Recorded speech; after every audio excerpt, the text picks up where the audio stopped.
Найбольшая колькасць злачынстваў за мінулы тыдзень зафіксавана па лініі крымінальнага вышуку 102. Што называецца, па гарачых слядах на працягу сутак раскрыта 64. 14 з ліку здзейсненых раней. Затрымана 35 подозреваемых особ. В Ивацевичский РОВД обратился местный житель 1976 года рождения, индивидуальный предприниматель, который сообщил, что у него похищена крупная сумма денег и ювелирные изделия на сумму более 18 тысяч белорусских рублей. Сотрудниками уголовного розыска было установлено, что хищение совершила его бывшая сожительница, жительница Ивацевич 1995 года рождения, которая похитила запасной ключ от квартиры. Она знала, где потерпевший хранит свои сбережения, и несколько раз наведывалась в его квартиру. За мінулы выхадны зарэгістравана одно дарожна-транспартнае здарэнне. Затрыманы віноўнік аварыі, які збег з места здарэння ў Бярозаўскім раёне. Ён збіў пажылога вадзіцеля мапеда.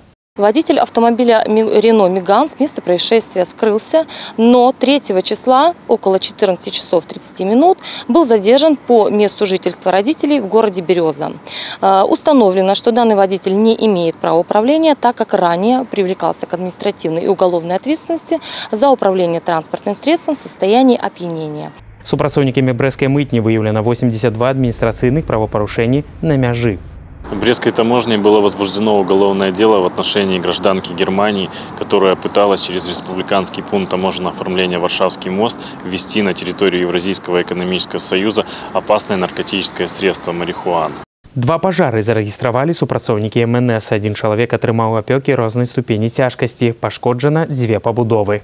В Бресте пожар произошел в одной из квартир 9-этажного жилого дома по улице Скрипникова. Для того, чтобы проникнуть в жилище, принадлежащее мужчине 1962 года рождения, спасателям потребовался бензоинструмент.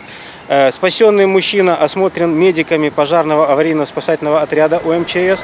С травмами он был доставлен в реанимационное отделение больницы. По предварительной информации, причина пожара – неосторожное обращение с огнем при курении со стороны пострадавшего мужчины.